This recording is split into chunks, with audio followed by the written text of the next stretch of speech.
ദൈവനാമത്തിന് മഹത്വം ഉണ്ടായിരിക്കട്ടെ.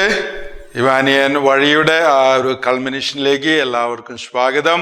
നമ്മളൊരു സിന്തസൈസ് ചെയ്ത് ചിന്തിക്കുന്ന ആ ഒരു സമയമാണത്. പീസ് ആയിട്ടല്ല, ഇതുവരെ നടന്ന എല്ലാ കാര്യങ്ങളെയും ഓർമ്മിച്ചുകൊണ്ട് ചിന്തിക്കണം. അപ്പോൾ പുനരൈക്യത്തിൻ്റെ അല്ലെങ്കിൽ പുനരൈക്യത്തിന് ശേഷമുള്ള നമ്മുടെ ജീവിതം അത് സ്നേഹമാർഗത്തിലൂടെയാണ്. അപ്പോൾ തൻ്റെ സന്യാസ്യ ഭാഷ്യങ്ങളിൽ പിതാവ് ഉപയോഗിക്കുന്ന ഒരു വാചകമാണ് അത് സ്നേഹമാർഗം. A way of love. Okay, അത് ഇവാനിയൻ വേ, അത് സ്നേഹത്തിൻ്റെ മാർഗമാണ്, സ്നേഹത്തിലേക്ക് എത്തിക്കുന്നതാണ്. ഇപ്പൊ കഴിഞ്ഞ പ്രഭാഷണത്തിൽ നമ്മൾ ആ ചോദിച്ച് നിർത്തിയത് what do you mean by love? When you say I love you, okay, so I have said അത് എല്ലാത്തിനെയും ഒന്നിപ്പിക്കുന്ന. ഫസ്റ്റ് ഒന്ന് കൊളോസ്യർക്ക് എഴുതിയ ലേഖനത്തിന്റെ 3-ാം അധ്യായത്തിന്റെ 14-ാം വാക്യം പറയുന്ന പോലെ സർവോപരി നിങ്ങൾ സ്നേഹം ധരിക്കുവിൻ അല്ലെങ്കിൽ പരിശീലിക്കുവിൻ. അത് എല്ലാത്തിനെയും ഐക്യത്തിൽ ബന്ധിപ്പിക്കുന്ന ഒന്നാണ്. It binds everything in perfect harmony. അപ്പോൾ എന്താണ് സ്നേഹം? അപ്പോൾ അതിൽ ഞാൻ പറഞ്ഞു അതൊരു ഇൻറ്റിമേറ്റ് ഫീലിംഗ് ഒന്നും അല്ല എന്ന് ഞാൻ പറഞ്ഞു. രണ്ട് വ്യക്തികളുടെ ഇടയിലുള്ള, വിശേഷിച്ച് ഒരു ആണും പെണ്ണും തമ്മിലുള്ള ഒരു ഫീലിങ്ങിലൊക്കെ പലപ്പോഴും റൊമാൻറ്റിക് ആയിട്ട് നമ്മൾ പറയുന്ന അത് ആയിക്കോട്ടെ, ഞാൻ അതിന് എതിരോ അങ്ങനെയൊന്നും പറയുന്നില്ല. പക്ഷെ സ്നേഹം എല്ലാത്തിനെയും ബന്ധിപ്പിക്കണം. ഓക്കെ, അപ്പോൾ അതിന് എക്സ്ക്ലൂസീവ് അല്ല, അത് എല്ലാത്തിനെയും ഇൻക്ലൂസീവാണ്. എല്ലാത്തിനെയും സ്നേഹിക്കണം. നിങ്ങൾ പരസ്പരം സ്നേഹിക്കുവിൻ. അതിൽ നിന്ന് ഒന്നും മാറ്റി നിർത്തപ്പെട്ടിട്ടില്ല. അപ്പോൾ അമ്മച്ചി ചോദിക്കുന്ന അല്ലെങ്കിൽ അമ്മച്ചി പറഞ്ഞു തരുന്ന ആ ഒരു പഠനം, മക്കളെല്ലാവരെയും സ്നേഹിക്കണം.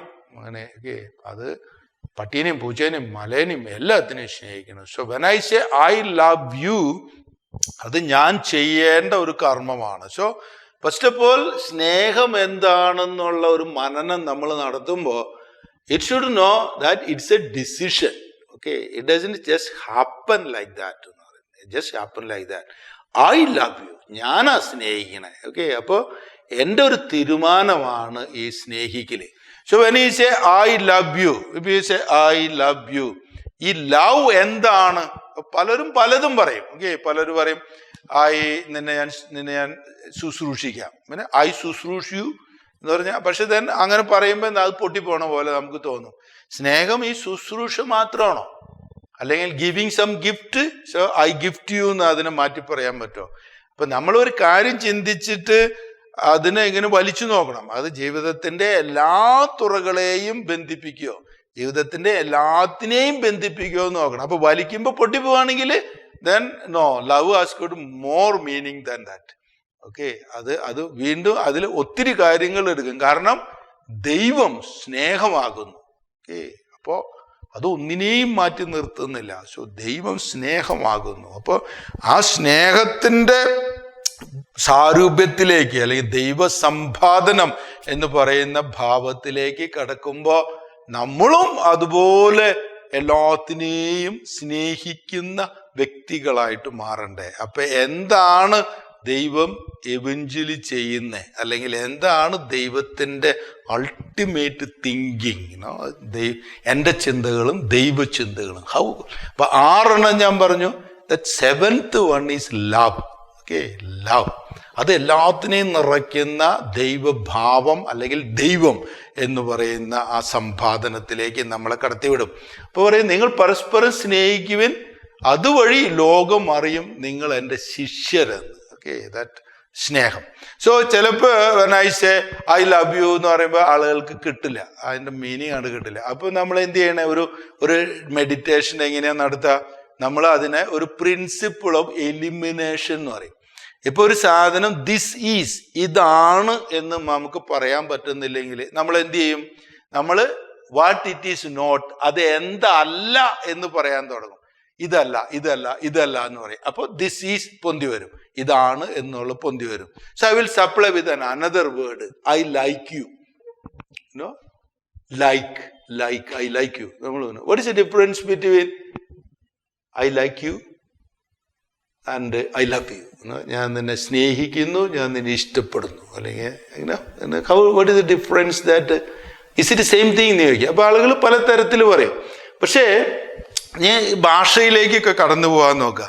നമ്മുടെ ഭാഷയിലെ വാക്കുകളൊക്കെ ഒരു വെർബ്, ആ വെർബിന്റെ കർമ്മത്തിലേക്ക് ആ വെർബിന്റെ ഫലം കടന്നു പോവുകയാണെങ്കിൽ നമ്മൾ അതിനെ കുക എന്നൊക്കെ പറഞ്ഞ് അവസാനിപ്പിക്കും.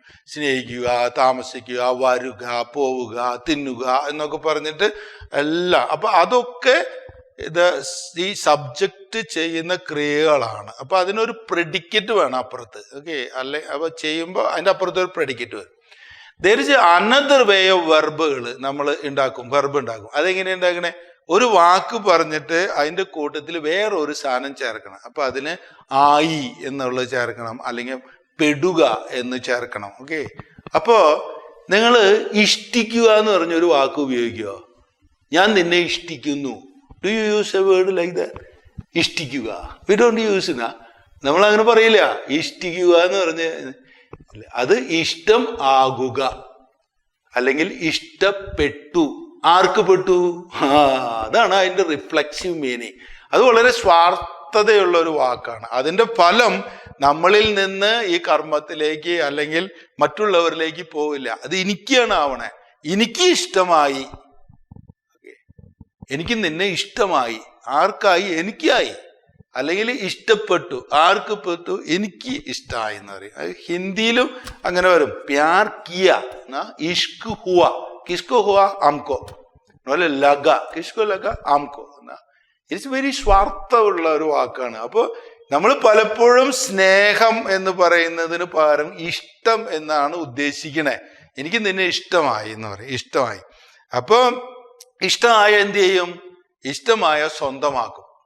ഇഷ്ടമായതിനെ സ്വന്തമാക്കും. അത് കാറായിക്കോട്ടെ, പെണ്ണായിക്കോട്ടെ, വീടായിക്കോട്ടെ, മണ്ണായിക്കോട്ടെ, ഇഷ്ടമായ അത് സ്വന്തമാക്കാനായിട്ട് പോരും. പക്ഷെ സ്നേഹത്തില് ഈ സ്വന്തമാക്കലില്ല. അത് ഫ്രീ ആക്കുന്ന ഒരു കർമ്മമാണ്. അപ്പൊ ഞാൻ നിന്നെ സ്നേഹിക്കുന്നു എന്ന് പറയുമ്പോൾ ഞാൻ നിന്നെ സ്വന്തമാക്കില്ല. കാരണം എന്തിനാ സ്വന്തമാക്കണേ? സ്വന്തമാക്കണത് എപ്പോഴും ഉപയോഗിക്കാനാ, അല്ലാതെ ഷോ കേസിൽ വയ്ക്കാനാണോ? ഇഷ്ടമായ അപ്പം നമ്മൾ സ്വന്തമാക്കും. കുഞ്ഞുനാളിലൊക്കെ ഞാൻ കളിച്ചു വരുമ്പോൾ അമ്മ പോക്കറ്റിൽ നിന്ന് കുറേ സാധനങ്ങൾ പുറത്തെടുക്കും. കുപ്പിച്ചില്ല്, വളപ്പൊട്ട്, തീപ്പെട്ടി, അതൊക്കെ ഇങ്ങനെ പുറത്തിട്ടിട്ട് അമ്മ ചോദിക്കും ഇത് എന്തോ തട എഴുതി ചോദിക്കുക. അപ്പൊ എനിക്കിഷ്ടമായി എന്ന് പറയും. എനിക്കിഷ്ടമായി. ഇന്ന് എൻ്റെ പോക്കറ്റിൽ അതൊന്നുമില്ല. പക്ഷെ ഇന്നത്തെ ഇഷ്ടങ്ങൾ വേറെ ആയിരിക്കും. ബുക്ക് മാർക്കുകൾ ഓരോ ട്രാൻസ്ഫർ ചെയ്യുമ്പോഴും കുറേ സാധനങ്ങൾ ഡിസ്ട്രോയ് ചെയ്യും. അപ്പോൾ ഓക്കെ, അത് പക്ഷെ അതെൻ്റെ മുറിയിൽ എങ്ങനെ വന്നേന്ന് ഞാൻ ആലോചിക്കും ചിലപ്പോൾ. ഒക്കെ എനിക്കിഷ്ടമായി. അപ്പൊ എനിക്കിഷ്ടമായിപ്പോൾ അതൊക്കെ കൊടുത്തോണ്ട് പോന്നു. പിന്നെ ഒരു ട്രാൻസ്ഫറിന്റെ കാലം വരുമ്പോഴേക്കും അല്പം കൂടി വളർന്നു, ആ ഇഷ്ടങ്ങളൊക്കെ മാറിപ്പോയി. അപ്പൊ ആ ട്രാൻസ്ഫറിൽ നമ്മളതൊക്കെ കളഞ്ഞിട്ട് പോകും. ബുക്ക് മാർക്കുകൾ, അത് ഇത് ഒക്കെ. ജസ്റ്റ് തിങ്ക് അബൌട്ട് നിങ്ങളുടെ ഇഷ്ടങ്ങൾ. It's good thing. ഇഷ്ടങ്ങൾ നമുക്ക് വേണം. ഇഷ്ടങ്ങളിലൂടെയാണ് ഒരുപക്ഷെ ആകർഷണങ്ങളൊക്കെ തുടങ്ങുന്നത്. പക്ഷെ അത് നമ്മൾക്ക് മാത്രമാണ്. അപ്പൊ നമ്മൾ ഇഷ്ടമായ സ്വന്തമാക്കും, സ്വന്തമാക്കി ഉപയോഗിക്കും. ഉപയോഗിച്ച് കുറെ കഴിയുമ്പോൾ എറിഞ്ഞു കളയും. പക്ഷെ സ്നേഹം അങ്ങനെയാണോ? നമുക്ക് എറിഞ്ഞു കളയാൻ പറ്റുമോ? പക്ഷെ സ്നേഹം ഇഷ്ടപ്പെട്ടാലും ഇഷ്ടപ്പെട്ടില്ലെങ്കിലും ചെയ്യണം. അപ്പൊ സ്നേഹം എനിക്ക് ഇഷ്ടമുണ്ട്. അതുകൊണ്ട് ഞാനിപ്പോ നിങ്ങളിങ്ങനെ നോക്കുമ്പോൾ എനിക്ക് എല്ലാവരും ഒന്നും ഇഷ്ടമാവണമെന്ന് തോന്നുന്നില്ല. എനിക്ക് ചിലവരെ ഇഷ്ടമാവും. ചിലരുടെ മുഖം, ചിലരുടെ മൂക്ക്, ചിലരുടെ മുടി, ചിലർ ഇരിക്കുന്ന രീതി, ചിലർ അറ്റൻഡ് ചെയ്യുന്ന സ്റ്റൈല്. പക്ഷെ ഞാൻ നിങ്ങളെല്ലാവരെയും സ്നേഹിക്കുന്നു. നമുക്ക് ഇഷ്ടമാവണമെന്നില്ല. നമുക്കൊരു കുഷ്ഠരോഗിയെ ഇഷ്ടപ്പെടണമെന്നുണ്ടോ? നമ്മുടെ ശത്രുക്കളെ ഇഷ്ടപ്പെടണമെന്നുണ്ടോ? പക്ഷെ we can take a decision to love them. അപ്പൊ കുഷ്ഠരോഗിയെയും സ്നേഹിക്കാൻ ഞാൻ തീരുമാനിക്കുകയാണ്. ശത്രുവിനെയും സ്നേഹിക്കാൻ ഞാൻ തീരുമാനിക്കുകയാണ്. യേശു നമ്മളെ എല്ലാവരെയും ഇഷ്ടപ്പെട്ടോ എന്ന് ചോദിച്ചു കഴിഞ്ഞിട്ടുണ്ടെങ്കിൽ biblically data shows the other way. എല്ലാവരും ഒന്നും ആൾ ഇഷ്ടപ്പെട്ടിട്ടൊന്നുമില്ല. ചിലവരെ കണ്ടപ്പോൾ ഇറിറ്റേറ്റഡ് വരെ തോന്നി. ഈവൻ 12 ശിഷ്യന്മാരുടെ ഇടയിൽ ഈവൻ ഈ ലവ്ഡ് സം 3. അതിന്റെ ഇടയിൽ ഒരാളെ ബിലവഡ്. സോ ബട്ട് ഈ ലവ്ഡ് ഓൾ. അപ്പൊ ഇഷ്ടങ്ങള് നമ്മളുടെ സൗന്ദര്യ രീതി അനുസരിച്ച്, നമ്മുടെ വളർച്ച, നമ്മുടെ സെൻസ് ഓഫ് അതൊക്കെ അനുസരിച്ച് ഇഷ്ടങ്ങൾ മാറും. പക്ഷെ ഇഷ്ടങ്ങളല്ല സ്നേഹത്തിന് ആധാരം. ഓക്കെ, അപ്പോ എനിക്ക് ഇഷ്ടമായി, അതുകൊണ്ട് അതിനപ്പുറത്തേക്ക് you should decide to love. അപ്പോ നമ്മൾ മനസ്സിലാക്കണം, ഇഷ്ടം ഒരു ഫീലിംഗ് ആണ്. പക്ഷെ സ്നേഹം ഒരു തീരുമാനമാണ്. ഞാൻ തീരുമാനിക്കുകയാണ് ഞാൻ നിന്നെ സ്നേഹിക്കുന്നു, അല്ലെങ്കിൽ ഞാൻ സ്നേഹിക്കും. ഓക്കെ, എൻ്റെ പിതാവ് എന്നെ സ്നേഹിച്ചതുപോലെ നിങ്ങളും പരസ്പരം സ്നേഹിക്കണം. സോ നമ്മൾ ആ കൽപ്പനയെ സ്വീകരിച്ചുകൊണ്ട് വി ഡിസൈഡ് ടു ലവ്. അപ്പൊ ഞാൻ പറഞ്ഞു, സ്നേഹം ചെയ്യുമ്പോൾ നിങ്ങൾക്ക് സ്വന്തമാക്കാൻ പറ്റില്ല, ഉപയോഗിക്കാൻ പറ്റില്ല. കാരണം അതിൻ്റെ ഒക്കെ അപ്പുറത്താണ്. ഇപ്പൊ ഒരു എക്സാമ്പിൾ, കല്യാണത്തിൻ്റെ ഒക്കെ എക്സാമ്പിൾ പറഞ്ഞാൽ പെട്ടെന്ന് മനസ്സിലാവും. ഈ പെണ്ണ് കാണാൻ പോകുമ്പോൾ ഞാനിങ്ങനെ 1-2 പെണ്ണ് കാണാൻ പോയി. എനിക്കല്ല കേട്ടോ, പിന്നെ ചേട്ടൻ്റെ കൂടെയും മറ്റുള്ളവരുടെ കൂടെയൊക്കെ ഇങ്ങനെ പെണ്ണ് കാണാൻ പോകാറ് എനിക്ക് ഭയങ്കര ഇഷ്ടമാണ്. അവരിങ്ങനെ വരണതും പോണതും ഒക്കെ കാണാനായിട്ട്. അപ്പോൾ ഈ ചെറുക്കനിങ്ങനെ ഇരിക്കുന്നു, പെണ്ണിങ്ങനെ ചായ കൊണ്ടുവരുന്നു. ചായ കൊടുത്തതിന് ശേഷം ഈ ചെറുക്കൻ്റെ കൂട്ടുകാരൻ അല്ലെങ്കിൽ പെണ്ണിൻ്റെ കൂട്ടുകാരി ഡു യു ലവ് എന്ന് ചോദിക്കുമോ, നീ അവനെ സ്നേഹിക്കുന്നുണ്ടോ എന്ന് ചോദിക്കുമോ? We don't ask. നമ്മൾ ചോദിക്കും ഇഷ്ടപ്പെട്ടോടി എന്ന് ചോദിക്കും. അല്ലെങ്കിൽ നിനക്ക് ചെറുക്കനെ ഇഷ്ടപ്പെട്ടോ എന്ന് ചോദിക്കണേ. എന്താ പെട്ടത്? അവൻ്റെ മനസ്സിലാ എന്താ ഇഷ്ടമായത്? അവള് അല്ലെങ്കിൽ അവളുടെ ശരീരമോ അല്ലെങ്കിൽ അവളുടെ അപ്പൻ്റെ ധനോ എന്താ ഇഷ്ടമായേ? It's only a starting. സ്നേഹം തുടങ്ങിയിട്ടില്ല. ഇപ്പം എൻ്റെ ഒരു കൂട്ടുകാരനുണ്ടായിരുന്നു, അവൻ്റെ കൂടെ 1-2 സ്ഥലത്തൊക്കെ ഞാൻ അവധിക്കാലം വന്നപ്പോൾ പെണ്ണ് കാണാൻ പോയി. അപ്പോൾ അവൻ പറയണത്, ഈ മുട്ടുകാല് വരെ മുട്ടോളം മുടിയുള്ള പെണ്ണിനെ വേണം എനിക്ക് കല്യാണം കഴിക്കാൻ. എവിടെ ഈ ടൗണിലൊക്കെ പെണ്ണുങ്ങൾ ഇത്രയും മുടി വയ്ക്കണേ, ഒക്കെ ഇവിടെ വെച്ച് മുട്ടി കയറി. പക്ഷെ അവൻ പറഞ്ഞ അത്രയും മുടി വേണമെന്ന്. അങ്ങനെ അവൻ തപ്പി അവസാനം അവൻ എന്നെ കല്യാണത്തിന് വിളിച്ചു. ചെന്നപ്പോൾ മുട്ടോളം മുടിയുള്ള ഒരു പെണ്ണ്, ഇങ്ങനെ പനങ്കൊല പോലെ മുടി, അത് നൈസായിരുന്നു. അത് കഴിഞ്ഞിട്ട് ഞാൻ റെയിൽവേ സ്റ്റേഷനിൽ പോകാനായിട്ട് ഇരിക്കുക. അപ്പം ഇവർ ഭാര്യയും ഭർത്താവും എന്നെ യാത്ര അയക്കാനായിട്ട് വന്നിരിക്കുന്നുണ്ട്. അപ്പോൾ ആ സ്റ്റേഷനിൽ ഇങ്ങനെ ഇരിക്കുന്ന നേരത്ത് ട്രെയിൻ വരാൻ കാത്തിരിക്കുമ്പോൾ just spoke them about family ലൈഫൊക്കെ ഇങ്ങനെ പറഞ്ഞുകൊണ്ടിരിക്കുക. അപ്പം ഞാൻ അവനോട് ഇങ്ങനെ ചോദിച്ചിട്ടാ, ഈ പെണ്ണിന് എന്തെങ്കിലും അസുഖം വരും, അല്ലെങ്കിൽ എന്തെങ്കിലുമൊക്കെ വന്നൊരു കീമോതെറാപ്പിയൊക്കെ നടക്കേണ്ടതൊക്കെ വരും, ഈ മുടി മുഴുവൻ കൊഴിഞ്ഞു പോയിട്ട് അതൊരു മുട്ടത്തലിച്ചയാവും, നീ അതിനെ സ്നേഹിക്കുമോ? നീ മുട്ടോളം മുടി കണ്ടിട്ടല്ലേ അതിനെ കല്യാണം കഴിക്കണേ. നാളെ മുടിയില്ലെങ്കിൽ നീ അതിനെ ഇഷ്ടപ്പെടുവോ? അല്ലെങ്കിൽ നീ അതിനെ സ്നേഹിക്കുവോ? അപ്പൊ അവർ രണ്ടാളും എൻ്റെ കണ്ണുകളിലേക്ക് വളരെ വിഷമത്തോടു കൂടി നോക്കിയിട്ട് പറഞ്ഞു, അച്ഛൻ പ്രാർത്ഥിച്ചാൽ മതി, ഒന്നും സംഭവിക്കില്ല. ഞാൻ പ്രാർത്ഥിക്കാതിരിക്കുകയോ? ആ മുടി ശാശ്വതല്ല. അതിൻ്റെ അപ്പുറത്താണ് അപ്പൊ സ്നേഹം. അപ്പൊ സ്നേഹം മുടി ഉണ്ടായാലും മുടി ഉണ്ടായില്ലെങ്കിലും ഐ ലവ് യു. എന്ത് ചെയ്യും? അപ്പോ നിങ്ങൾ എന്ത് ചെയ്യും? അവിടെ അതിൻ്റെ അർത്ഥം പൊന്തി വരിക. Okay, then you can think like that in a different സിറ്റുവേഷനുകളെ കുറിച്ച് ചിന്തിക്കാം.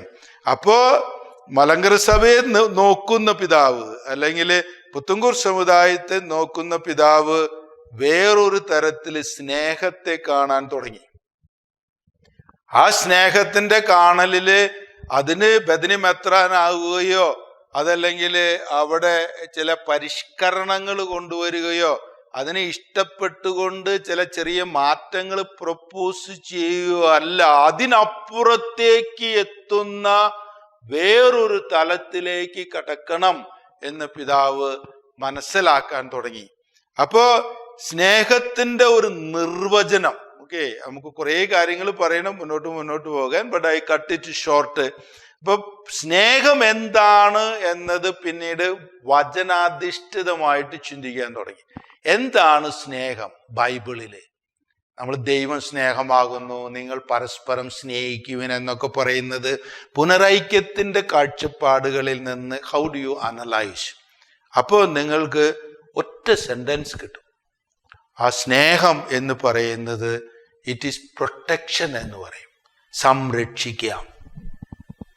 ഐ ലവ് യു എന്ന് പറയുന്നത് ഞാൻ നിന്നെ സംരക്ഷിക്കാം, ഐ പ്രൊട്ടക്ട് യു. ദൈവം ഒരു വലിയ പ്രൊട്ടക്ഷനാകുന്നു. ദൈവം സംരക്ഷിക്കുന്നവനാണ്. ദൈവം ഗോഡ് ഈസ് ലവ് എന്ന് പറയുമ്പോൾ ദൈവം സംരക്ഷിക്കുന്നു. then you think, പിതാവിൻ്റെ സംരക്ഷണയിൽ ഞാൻ ആയിരിക്കുന്നത് പോലെ നിങ്ങൾ എൻ്റെ സംരക്ഷണയിലായിരിക്കുവിൻ. പിതാവിൻ്റെ സ്നേഹത്തിൽ ഞാൻ വസിക്കുന്നത് പോലെ നിങ്ങളും എൻ്റെ സ്നേഹത്തിൽ വസിക്കുവിൻ. ഇനി ബൈബിളിൽ എവിടെയൊക്കെയോ സ്നേഹം എന്ന് വരുന്നുണ്ട്, നിങ്ങളത് മാറ്റിവെച്ചിട്ട് പ്രൊട്ടക്ഷൻ അല്ലെങ്കിൽ സംരക്ഷൺ എന്നിട്ട് നോക്കിയാൽ you will get the meaning. അപ്പൊ ആള് പറയണത്, ഞാനിപ്പോൾ പോകുന്ന സ്വർഗത്തിലേക്ക് എത്താൻ നിങ്ങൾക്ക് കഴിയില്ല, പക്ഷെ ഞാൻ നിങ്ങൾക്കൊരു പുതിയ കൽപ്പന നൽകുന്നു, നിങ്ങൾ പരസ്പരം സംരക്ഷിക്കുവിൻ. യു ലവ് വൺ അനദർ, ഈ പ്രൊട്ടക്ട്. ദെൻ ആരെയൊക്കെ പ്രൊട്ടക്ട് ചെയ്യണം? പട്ടീനെയും പൂച്ചേനെയും മലേനെയും പുഴേനെയും. എൻ്റെ അമ്മയ്ക്ക് അത് മനസ്സിലായിരുന്നു. അതാ സന്യാസം, സംരക്ഷിക്കുന്ന സ്നേഹം. ഈ സംരക്ഷിക്കുന്ന സ്നേഹം ഇല്ലാതെ ആകുമ്പോഴാണ് നമ്മൾ ഉപയോഗിക്കാൻ തുടങ്ങുന്നത്. സോ യേശുവിൻ്റെ സ്നേഹത്തെക്കുറിച്ചും പുനരൈക്യത്തിൻ്റെ സ്നേഹം, അല്ലെങ്കിൽ നമ്മൾ പുനരൈക്യപ്പെട്ടതിന് ശേഷമുള്ള ജീവിതം, അത് സംരക്ഷണത്തിൻ്റെ ജീവിതമാണ്. പക്ഷെ മലങ്കര സഭയുടെ പുനരൈക്യാനന്തര ജീവിതങ്ങൾ ശ്രദ്ധിച്ചിട്ടുണ്ടെങ്കിൽ സംരക്ഷിക്കാൻ തീവ്രമായി ആഗ്രഹിക്കുന്ന, സംരക്ഷണത്തെ സ്വയം ധരിക്കുന്ന ഒരു പിതാവ്, അത് ബെഥനിയുടെ പിള്ളക്കച്ചിയായിട്ട് മാറി. ബെഥനി എന്നതുകൊണ്ട് നമ്മൾ എന്താ ഉദ്ദേശിക്കുക? സംരക്ഷണത്തിൻ്റെ ഒരു പവിത്രമായ ഒരു രീതി പിതാവ് ക്രിയേറ്റ് ചെയ്യുകയായിരുന്നു, അതിലേക്ക് പ്രസവിച്ചിടാൻ. അപ്പൊ ബെഥനിയെ പിള്ളക്കച്ച എന്ന് പറയുമ്പോൾ നമ്മൾ അത് എങ്ങനെയാ മനസ്സിലാക്കുക? സംരക്ഷണത്തിന്റെ വലിയൊരു വലയം പിതാവ് സൃഷ്ടിച്ചിരുന്നു. ബെഥനിയെ ഒരു മിഷനറി സമൂഹമാക്കി അദ്ദേഹം രൂപപ്പെടുത്തുമ്പോൾ അത് സംരക്ഷിക്കുന്ന ഒരു സമൂഹത്തെ സൃഷ്ടിക്കാൻ ശ്രമിച്ചിരുന്നു. അവര് നിസ്വാർത്ഥരായിട്ട് സംരക്ഷണത്തിന്റെ ഭാവമൂർത്തികളാകുമെന്ന് വിശ്വസിച്ചിരുന്നു. അപ്പൊ വെറുതെ വർക്കേഴ്സ് മാത്രമല്ല, നമുക്കൊരു മിഷനറി സമൂഹമാണ് ആവശ്യമെന്ന് പറഞ്ഞപ്പോ സ്നേഹമായിരുന്നു ആ ബെഥനിയുടെ ഭാവം, സംരക്ഷണമായിരുന്നു ബെഥനിയുടെ ഭാവം.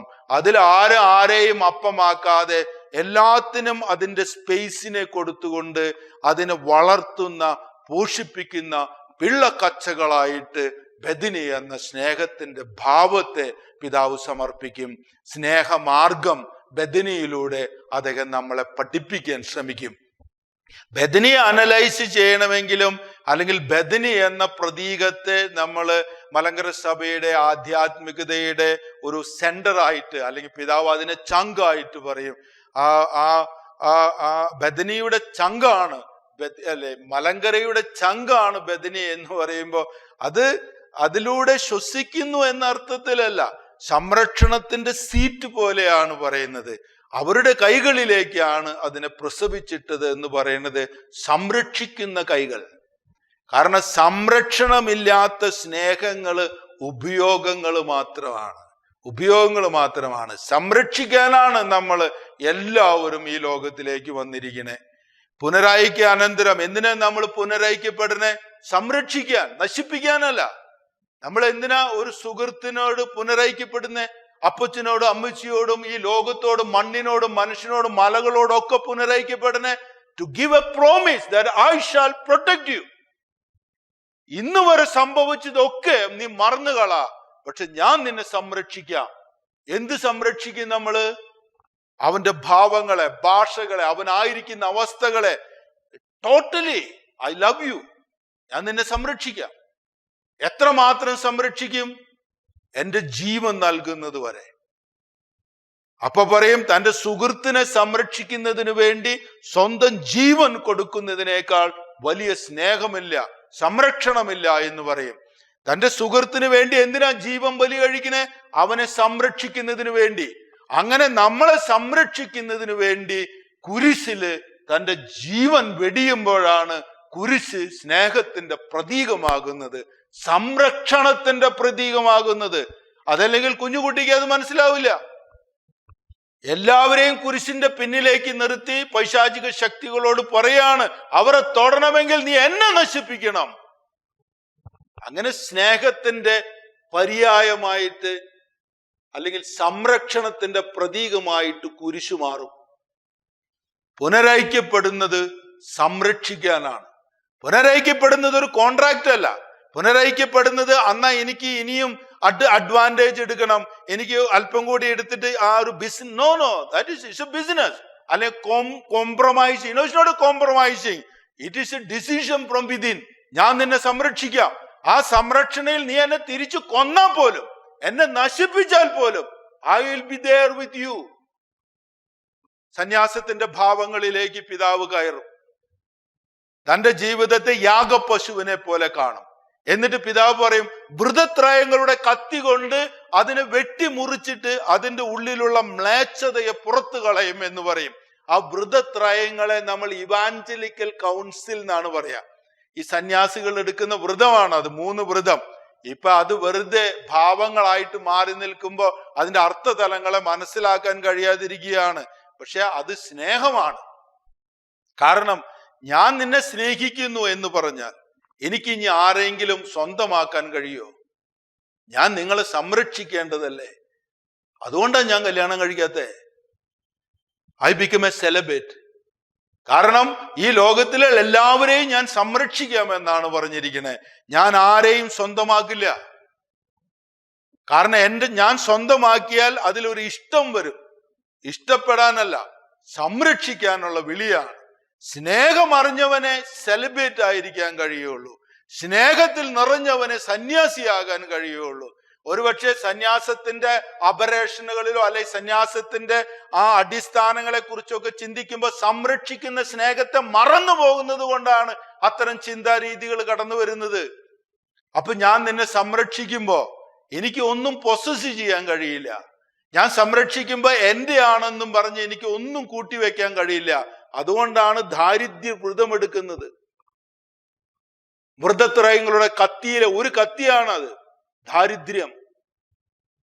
ആ ദാരിദ്ര്യം സ്നേഹത്തിന്റെ പ്രതീകമാണ്. എല്ലാം ഉണ്ടെന്ന് പറയുമ്പോഴും നിന്നെ സംരക്ഷിക്കാനായിട്ട് അതൊന്നും എനിക്ക് വേണ്ട എന്ന് പറയുമ്പോഴാണ് അതൊരു ഇവാഞ്ചലിക്കൽ കൗൺസിലായിട്ട് വരുന്നത്.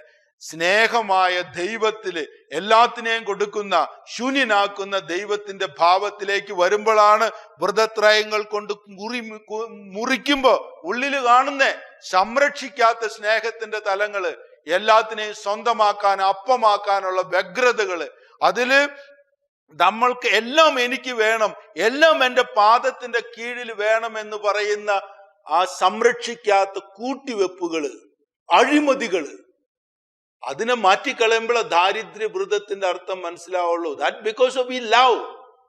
പിന്നെ ഞാൻ നിന്നെ സ്നേഹിച്ചാൽ, ഞാൻ നിന്നെ സംരക്ഷിച്ചാൽ എനിക്ക് നിന്നോട് വഴക്കു കൂടാൻ പറ്റുമോ?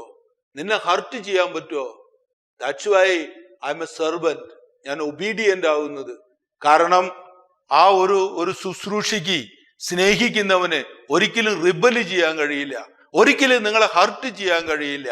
അപ്പൊ വ്രതത്രയത്തിന്റെ കത്തി കൊണ്ട് കീറി മുറിച്ച് സന്യാസത്തിന്റെ ഭാവങ്ങളിലേക്ക്, സ്നേഹഭാവങ്ങളിലേക്ക് കടക്കുന്ന പിതാവ് മനസ്സിലാക്കുന്നു, I M obedient, I M obedient. അതാ വ്രതത്രയങ്ങളുടെ കത്തി. ഇന്ന് ഒബീഡിയൻസിനെയൊക്കെ കാറ്റിൽ പറത്തുന്ന സംഭവവികാസങ്ങളിലേക്ക് കടക്കുമ്പോ സ്നേഹമാണ് നഷ്ടപ്പെടുന്നത്. സ്നേഹത്തിന്റെ ഭാവങ്ങളാണ് ചവിട്ടി അരയ്ക്കപ്പെടുന്നത്. സ്നേഹത്തെക്കുറിച്ചുള്ള ചിന്തകളില്ലാതെ ലോകത്തിന്റെ ഭാവങ്ങളിലേക്കും ഞാനെന്ന ചിന്തകളിലേക്കും കടന്ന് എന്റെ ഇഷ്ടങ്ങൾക്കനുസരിച്ച് ഞാൻ ജീവിക്കണം എന്ന് പറയുമ്പോ, എനിക്ക് ഇഷ്ടപ്പെട്ടില്ല എന്ന് പറയുമ്പോ യു മിസ് ഇറ്റ്. സംരക്ഷിക്കുന്ന സ്നേഹത്തിന്റെ അർത്ഥതലങ്ങളിലേക്ക് കടക്കാൻ കഴിയാതെ we somewhere we just fall short of it. ദൈവം സ്നേഹമാകുന്നു, ദൈവം സംരക്ഷിക്കുന്നു. അപ്പൊ പിതാവ് വീണ്ടും തന്റെ ജീവിതത്തിലേക്ക് നോക്കുമ്പോ സംരക്ഷിക്കാതെ സ്നേഹിക്കുന്ന പുത്തുങ്കൂർ സമുദായത്തെ കാണും. അവിടെയുള്ള തല്ലുകൂട്ടങ്ങളിലും ബഹളങ്ങളിലും സംരക്ഷിക്കാൻ ആഗ്രഹമില്ലാതെ തല്ലുകൂടുന്ന ഒരു ജനത, പരസ്പരം സംരക്ഷിക്കാം എന്ന് പറയാതെ തോൽപ്പിക്കാനും നശിപ്പിക്കാനും ആഗ്രഹിക്കുന്നു. പിതാവ് പറയും, അതല്ല സ്നേഹം. സംരക്ഷിക്കാനുള്ള തീവ്രമായ ആഗ്രഹത്തില് ഒരു സമൂഹത്തെ മുഴുവൻ തന്റെ ഹൃദയത്തിലേക്ക് വലിച്ചു വെച്ച് പിതാവ് സംരക്ഷണത്തിന്റെ ഒരു വലിയ ഭാവമായിട്ട് മാറും. പക്ഷെ പിതാവിന്റെ സ്നേഹമാർഗം സംരക്ഷണത്തിന്റെ മാർഗമാണ്. അപ്പൊ ബെഥനി സിസ്റ്റേഴ്സിനെയോ അല്ലെങ്കിൽ ബെഥനി എന്ന പ്രതീകത്തെ നമ്മൾ കാണുമ്പോൾ, അല്ലെങ്കിൽ പിതാവ് ബെഥനി സമൂഹത്തെ സ്ഥാപിച്ചു, അല്ലെങ്കിൽ ബെഥാനിയനായിരുന്നു പിതാവിന്റെ ചിന്തകൾ എന്ന് പറയുമ്പോൾ അത് സംരക്ഷണത്തിന്റെ ഭാവങ്ങളായിരുന്നു. ഒരു മിഷനറി സമൂഹത്തെ സൃഷ്ടിക്കണമെന്ന് ആഗ്രഹിക്കുന്നതും ഈ ലോകത്തില് നിസ്വാർത്ഥമായി സ്നേഹിക്കുന്ന, വ്രതത്രയങ്ങളുടെ കത്തി കൊണ്ട് കീറി മുറിച്ച് തന്റെ ഉള്ളിലുള്ള എല്ലാ മ്ലേച്ഛതകളെയും പുറത്തു കളഞ്ഞ് യാഗാഗ്നിയിൽ നിത്യം കത്തി ദഹിക്കുന്ന സ്നേഹത്തിന്റെ ജ്വാലകളാകണം ബദനികൾ എന്നാ പിതാവ് പറയണേ. തന്റെ സ്നേഹമാർഗം അതായിരുന്നു എന്ന് പിതാവ് പറയുന്നു. പിന്നീട് അത് പിള്ളക്കച്ചിയായി ആ ഒരു സാന്റിഫൈഡ് ആയിട്ടുള്ള വിശുദ്ധീകരിച്ച സംരക്ഷണത്തിന്റെ ഒരു വലയം ക്രിയേറ്റ് ചെയ്ത് പുനരൈക്യത്തിന്റെ മക്കളെ അതിലേക്ക് പ്രസവിച്ചിട്ടു എന്ന് നമുക്ക് തീർച്ചയായിട്ടും പറയാം. ആ സംരക്ഷണം അത് എന്ന് നമ്മിൽ നിന്ന് നഷ്ടപ്പെടുന്നുവോ സ്നേഹത്തിന്റെ ഭാവങ്ങൾ നമ്മളിലേക്ക് കടന്നു വരില്ല. അപ്പൊ പിതാവ് തന്റെ സന്യാസത്തെ പിന്നീട് കാണുന്നത്, മലയിറങ്ങി വരുന്ന പിതാവ് പിന്നെ ഒരു ഡയറുകൾക്കുള്ളിലോ അല്ലെങ്കിൽ ഒരു തൗനാനുഭവത്തിന്റെ ഉള്ളിലോ ഒന്നും നിന്നില്ല. പക്ഷെ സംരക്ഷിക്കുന്ന ഒരു വലിയ വലയത്തിന്റെ ഉള്ളില് തന്റെ സന്യാസ ഭാവങ്ങളെ അദ്ദേഹം കാണിക്കാൻ തുടങ്ങി. അല്ലെങ്കിൽ യേശു സാരൂപ്യത്തിലെ he begin to become a embodiment of protection. സംരക്ഷിച്ചു. ഇത്രയുണ്ടായിരുന്ന ആ ചർച്ചിനെ 5 പേരിൽ തുടങ്ങിയ അതിനെ മനസ്സിലിട്ടും കയ്യിലിട്ടും ചുറ്റുവട്ടത്തിട്ടും സംരക്ഷിക്കുന്ന വലിയ സ്നേഹമായിട്ട് അദ്ദേഹം മാറാൻ തുടങ്ങി. ആ സ്നേഹത്തില് he became a celibate. ഒന്നിനെയും സ്വന്തമാക്കാതെ, ഒന്നിനെയും എനിക്ക് വേണമെന്ന് പറയാത്ത ഇവാഞ്ചലിക്കൽ കൗൺസിലിന്റെ ആഴങ്ങളിലേക്ക് അദ്ദേഹം കടക്കാൻ തുടങ്ങി. ദാരിദ്ര്യവൃതത്തിന്റെ ആഴങ്ങളിലേക്ക് കടക്കാൻ തുടങ്ങി. നിങ്ങൾ ഇപ്പൊ കാണുന്ന മലങ്കരയെ കാണുമ്പോ എൻ്റെ അമ്മ വലിയ ബിൽഡിങ്ങുകള്, എന്താ പള്ളികൾ, അവർക്ക് എന്താ ഇല്ലാത്തതെന്നൊക്കെ പറയും. ദാരിദ്ര്യത്തിന്റെ ആഴങ്ങളിൽ സന്തോഷിക്കാൻ വേണ്ടി മാത്രം ആഗ്രഹിക്കുന്ന പിതാവിന്റെ എഴുത്തുകൾ കേൾക്കണം.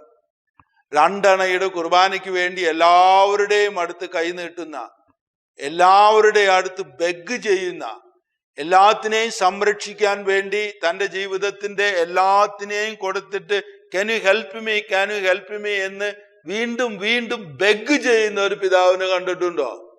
He was trying to protect. ഇന്ന് ആ പ്രൊട്ടക്റ്റഡ് ആയ മക്കള് അപ്പനെ വിളിച്ച് ചോദിക്കും, അവൻ അത്രയും കൂടി ചെയ്യായിരുന്നില്ലേ എന്നൊക്കെ. അത് നമ്മളെ സംരക്ഷിച്ച് നമ്മുടെ മാതാപിതാക്കന്മാർക്ക് എതിരെ പറയുന്നത് പോലെ ആവില്ലേ? അത് സംരക്ഷിക്കാതെ എല്ലാത്തിനെയും ആഹ്വാനിക്കാൻ ശ്രമിക്കുമ്പോഴല്ലേ സ്നേഹത്തിന്റെ അർത്ഥങ്ങൾ മനസ്സിലാകാതെ പോകുന്നത്. സോ ബദനി ആ സംരക്ഷണത്തിന്റെ പ്രതീകമായിരുന്നു. ബദനിയുടെ ആ ബദനി പള്ളികൾ സ്ഥാപിക്കുന്നതും ഈ പുനരൈക്യത്തിന് മുമ്പ് അദ്ദേഹം സംരക്ഷിക്കുന്നതിന്റെ പല ഭാവങ്ങളെ സൃഷ്ടിച്ചിട്ട് ആ മക്കളെ മുഴുവനും അതിൻ്റെ ഉള്ളിലേക്ക് വിട്ടു. സംരക്ഷണമില്ലാത്ത പൗരോഹിത്യം അല്ലെങ്കിൽ സംരക്ഷണ ഭാവങ്ങളില്ലാത്ത സന്യാസം, ദാറ്റ് ഈസ് ആൻ അബറേഷൻ. അപ്പൊ ഞാൻ ഒരു വിവാഹം കഴിക്കുന്നില്ലാത്തതുപോലെ തന്നെ ഞാൻ ദരിദ്രനുമാ. സംരക്ഷിക്കുന്നത് കൊണ്ടാ ഞാൻ ആ പോവർട്ടിയിലേക്ക് കിടക്കുന്നേ, സംരക്ഷിക്കുന്നത് കൊണ്ടാ ഞാൻ അനുസരിക്കുന്നേ. അതുകൊണ്ട് അത് എവാഞ്ചലിക്കലാവണേ.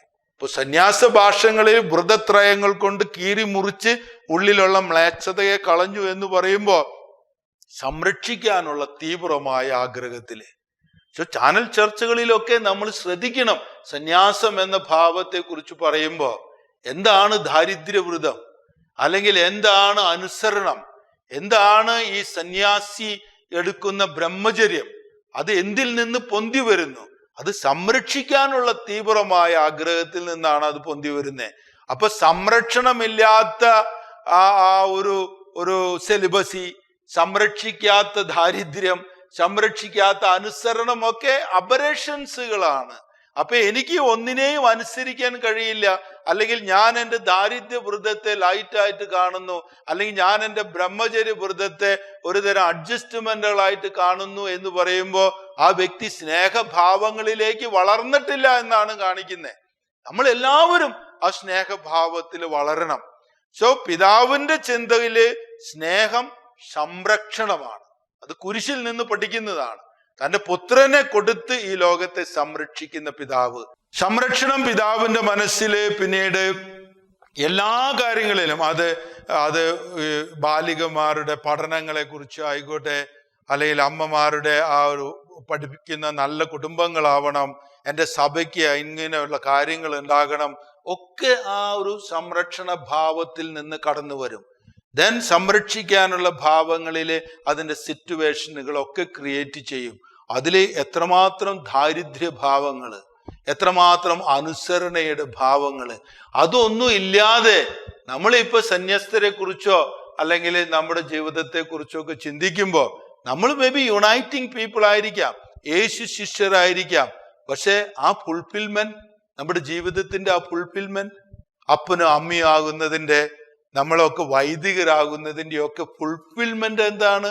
നമ്മൾ സംരക്ഷിക്കുമ്പോൾ, നമ്മളിലേക്ക് ഭരമേൽപ്പിച്ചിരിക്കുന്ന എല്ലാത്തിനെയും സംരക്ഷിക്കുമ്പോൾ, ആ സംരക്ഷണമില്ലെങ്കിൽ എല്ലാത്തിനെയും അപ്പമാക്കും, എല്ലാത്തിനെയും വിഴുങ്ങും, എല്ലാത്തിനെയും എതിരെയും റിബലാവാൻ തുടങ്ങും, എല്ലാത്തിനെയും വെട്ടിപ്പിടിക്കാൻ തുടങ്ങും. അപ്പൊ ഇഷ്ടപ്പെടാൻ തുടങ്ങും, സ്നേഹിക്കുകയില്ല. നിങ്ങൾക്ക് എന്നോട് അപ്പൊ ഒരു ചോദ്യം ചോദിക്കാം. അച്ഛൻ ഇവാനിയൻ വേയല്ലേ പറയുന്നത്, പക്ഷെ സന്യാസത്തിന്റെ ഭാവങ്ങളിലേക്ക് കടന്നിട്ട് സെലിബസി ആവുന്നതും ദാരിദ്ര്യവ്രതം നോക്കുന്നതും അനുസരണയും അതൊക്കെ ഇപ്പൊ ഞങ്ങൾ കുടുംബത്തിലെ ആളുകൾക്ക് ഇതൊക്കെ എങ്ങനെ പാലിക്കാൻ പറ്റും? യൂണിറ്റിയും കാര്യങ്ങളൊക്കെ ഞങ്ങളും ചെയ്യണ്ടേ? അപ്പൊ ഞങ്ങളെങ്ങനെയാ സന്യാസികളാവുക? ഞങ്ങളെങ്ങനെയാണ് അപ്പോ ഈ വ്രതത്രയങ്ങളുടെ കത്തി കൊണ്ട് കീറിമുറിച്ച് ഞങ്ങളുടെ ഉള്ളിലെ എല്ലാ മ്ലേച്ഛതകളെ പുറത്താക്കി ഞങ്ങളെങ്ങനെയാ അപ്പൊ ഇവാനിയ സ്നേഹത്തിലേക്ക് കടക്കും? ഞങ്ങളെങ്ങനെയാ അപ്പൊ സംരക്ഷിക്കുന്ന ആ സ്നേഹത്തിലേക്ക്, ദാരിദ്ര്യത്തിലേക്ക്, അനുസരണത്തിലേക്കൊക്കെ കടക്കും? ഞങ്ങളും ആ കത്തി കൊണ്ട് ഞങ്ങളെ മുറിക്കണ്ടേ? തീർച്ചയായിട്ടും നിങ്ങൾ മുറിക്കണം. കാരണം അതുകൊണ്ട് അതിന് ഇവാഞ്ചലിക്കൽ കൗൺസിൽസ് എന്ന് പറയണേ. അത് നിങ്ങൾ പ്രൊഫഷണൽ ആയിട്ട് ആ വ്രതത്രയങ്ങൾ എടുത്തോ, അത് എടുത്തില്ല, ദാറ്റ് ഡസന്റ് മാറ്റർ. പക്ഷെ വ്രതത്രയങ്ങളുടെ കത്തി കൊണ്ട് നമ്മൾ എല്ലാവരെയും കീറി മുറിച്ച് നമ്മുടെ ഉള്ളിലുള്ള എല്ലാ മ്ലേച്ഛതകളും പുറത്താക്കി ദൈവം സംരക്ഷിക്കുന്നത് പോലെ പരസ്പരം സംരക്ഷിക്കാൻ തന്നെയാണ് ദൈവം നമ്മളെ വിളിച്ചിരിക്കുന്നത്. ആ വിളി ഒരു പ്രത്യേക വ്യക്തിക്ക് വേണ്ടിയിട്ടുള്ളതല്ല, നിനക്കും എനിക്കും എല്ലാവർക്കും വേണ്ടിയിട്ടുള്ളതാണ്. ഞാൻ ഇവിടെ നിർത്തുകയാണ്.